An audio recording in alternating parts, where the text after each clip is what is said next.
In the previous tutorial, you learned how to use for loops to count. Now, I like to introduce for loops that way because it forces you to understand how that variable I works and that you've got that counter and how it increments or decrements and how I works. However, most often, once you get more advanced with programming, we don't use for loops just to count and print a bunch of numbers on the screen.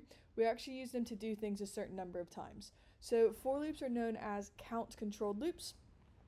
As opposed to the while loops which were condition controlled. And it just means we know how many times something is going to happen. So let's look at 4 examples and then we'll do some coding. So for example, we've got for I in range 4. Now, you saw previously that if we had printed I, this would have printed 0, 1, 2, 3. But in this section, we're going to focus more on it just repeating something a certain number of times. So in this case, it's just going to print S 4 times. It's count controlled. We know how many times it's going to repeat, 4 times. And it's just repeating anything indented that many times. So that'll just print SSSS. Another example, we are going to repeat this 3 times. We're going to print a random, missing a bracket there. All right, you should have another bracket there. We are going to print random.randint 3 times. And it's going to print 3 random numbers. It might be 53, 47, 2. It'll be different every time it runs. But yeah, that's just going to print 3 random numbers. And again, we're just repeating something a certain number of times. We're not actually using this variable I, but it just allows us to repeat anything indented 3 times. Another example, we are going to ask the user how many outputs they want. Okay, so we're going to store that in the variable num. We are going to ask them for a message.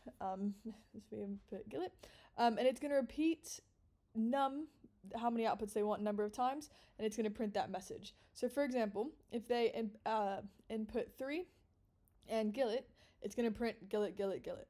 Okay, and I said previously that with for loops we know how many times it's going to run. In this case, if we don't know what they're going to input, we don't, as a person, we don't know how many times it's going to run. But when this for loop starts, it's already determined how many times it will run. So as soon as we get to this for line, num is already decided. It's predetermined. We know it's 5 or 15 or 17 or 1 or whatever the user inputs. It's already determined. So it's going to repeat that number of times. And then the message is just whatever they input. We're just going to print that message out. Okay. And one more example. We don't just have to output inside of our for loop. We can get input as well. So if we just repeat this twice, we ask the user for a name, and then we're going to print their name in all uppercase. So for example, if they input Anissa, and then it'll output Anissa in all upper, and then if they input Xavier, it'll output Xavier in all uppercase. And again, we know how many times we're repeating this. You could do a lot more with this, and we will look at that in the next few sections. So let's look at a couple examples. First off, let's make our goal to output the word computer 100 times.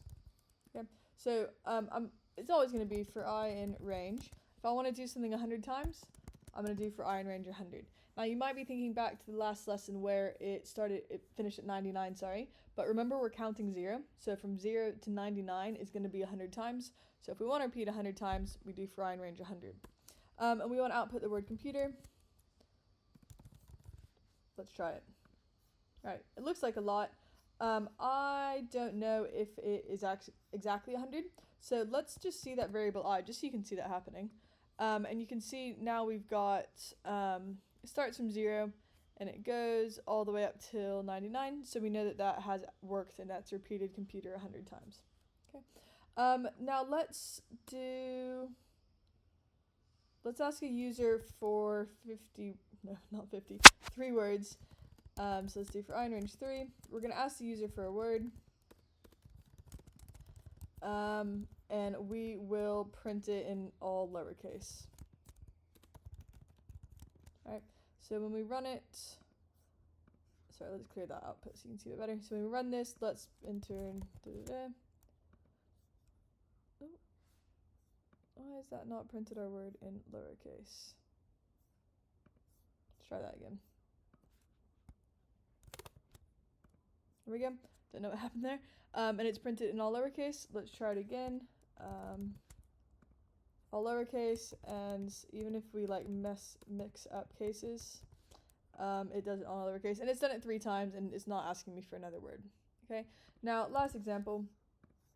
Let's do this one. So ask the user for a word and a number, print the word that many times. So let's first get the number. It's gonna be an integer. Sorry, let's make it match. So we'll say how many times here. And it's asking for the word first, so we'll get the word first. So we've asked for the word, we've asked them how many times we want to repeat it, and now we want to repeat it that many times. So we don't know as a person how many times the user's going to enter. They could enter 70, they could enter 1,000, they might enter 3. But it's stored in the variable number. So we can go ahead and say for INRange number, and then we want to output whatever they've entered that many times. So we'll print word. Hello. How many times? 7.